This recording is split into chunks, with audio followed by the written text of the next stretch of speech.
Hello everyone, I am Ranjan Kumar Kalindi.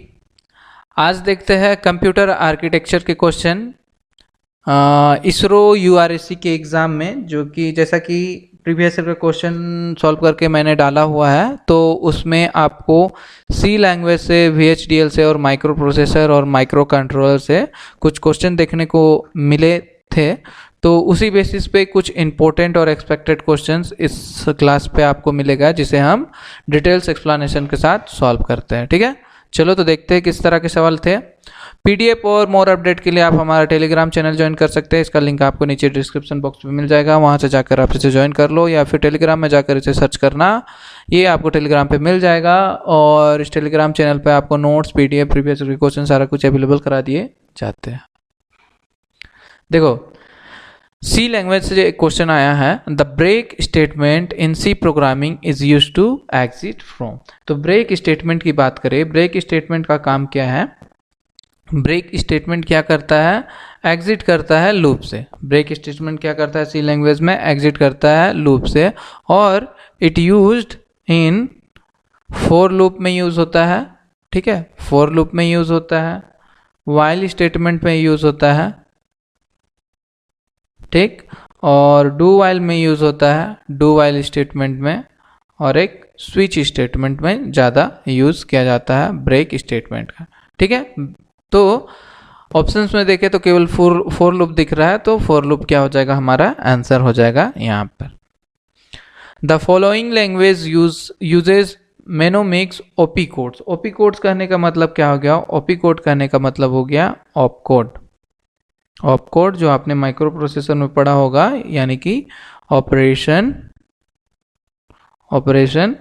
Codes. ठीक है, तो ऑप कोड को रिप्रेजेंट करने के लिए op code are represented by abbreviation, जिसको हम लोग मेनोमिक्स कहते हैं। ठीक है, दैट इंडिकेट दैट ऑपरेशन। ठीक है, मेनोमिक्स के थ्रू ऑप कोड को हम लोग रिप्रेजेंट करते हैं। और ये मेनोमिक्स जो लैंग्वेज है, ये कहलाता है असेंबली लैंग्वेज। क्या कहलाता है? Assembly language. Option A is the right answer.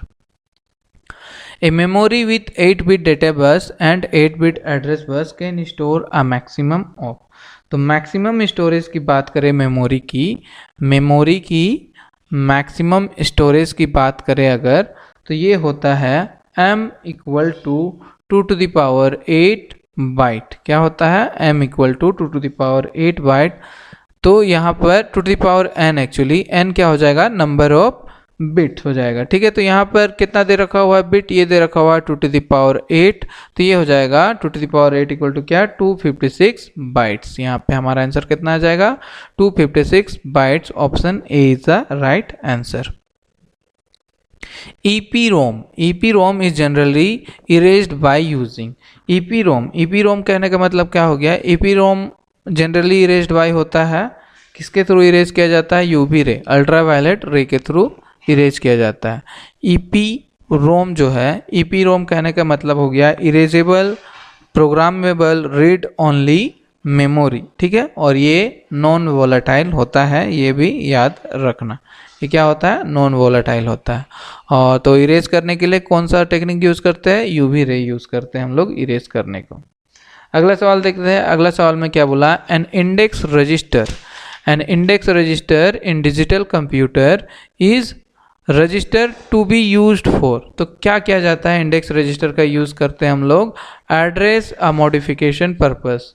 Modification purpose के लिए हम लोग इंडेक्स रजिस्टर का यूज करते हैं। Trap flag in 8086 is use for. Trap flag का यूज किया जाता है सिंगल स्टेपिंग के लिए, फॉर डिबगिंग में सिंगल स्टेपिंग के लिए ट्रैप फ्लैग का यूज किया जाता है। 8086 में जो है टोटल 6 फ्लैग्स होते हैं। कितने होते हैं? 6 फ्लैग्स होते हैं। ठीक है, 6 फ्लैग्स। कौन कौन सा होता है? एक तो होता है कैरी फ्लैग, दूसरा parity flag, auxiliary carry flag होता है, प्लस जीरो फ्लैग होता है, then sign flag and overflow flag. तो 6 तरह के फ्लैग होते हैं 8086 में। माइक्रो प्रोसेसर 8085 की बात करें तो इसमें 5 फ्लैग यूज़ किया जाता है। कौन कौन सा? एक तो इसमें कैरी फ्लैग सेम होगा, carry flag, parity flag, exotic carry flag, zero flag and sign flag. केवल ओवरफ्लो फ्लैग नहीं होता है 8085 में, बाकी ये पांचों फ्लैग होता है। ठीक है, आगे देखो। इन VHDL by directional data bus is declare. तो बाई डायरेक्शनल डाटा बस को डिक्लेयर करने के लिए VHDL में हम लोग यूज करते हैं क्या? इन आउट इंस्ट्रक्शन का यूज किया जाता है किसके लिए? बाई डायरेक्शनल के लिए यूज किया जाता है। ठीक है, और डाटा फ्लो इन की बात करें, डाटा फ्लो इन के लिए हम लोग इन इंस्ट्रक्शन का यूज करते हैं, और उसी तरह डेटा फ्लो आउट के लिए हम लोग आउट इंस्ट्रक्शन का यूज करते हैं। ठीक है, आगे देखो। तो यहां से हमारा आंसर कौन सा आ गया? In and out.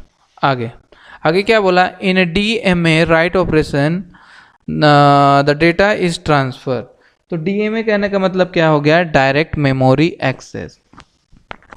ये क्या होता है? Direct memory access is a method that allows an input output device to send और रिसीव डेटा डायरेक्टली टू और फ्रॉम द मेन मेमोरी। ठीक है, जब DMA राइट ऑपरेशन का हम लोग यूज करते हैं तो ये ट्रांसफर करता है data from input output to memory directly. ठीक है, DMA राइट ऑपरेशन का यूज है। ओके, आगे देखो क्या बोला? Which VHDL data type can only have a value of 1 और 0। तो ये बिट होता है। क्या होता है? बिट होता है।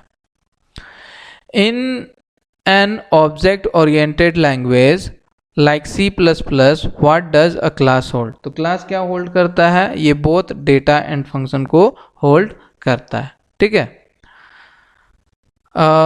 इतने ही क्वेश्चन मिला मेरे को इस VHDL, C और माइक्रो प्रोसेसर रिलेटेड। और भी क्वेश्चंस बनते हैं, तो हो सके तो मैं इसका PDF आपको भेज दूंगा टेलीग्राम चैनल पर। तो इस क्वेश्चन का आप नीचे जाकर कमेंट करना है इसका आंसर क्या होगा। ठीक है, सेशन अच्छा लगा हो तो इसे लाइक करना, अपने दोस्तों में शेयर करना। अभी तक सब चैनल को सब्सक्राइब नहीं किया है तो सब्सक्राइब कर देना। Thank you.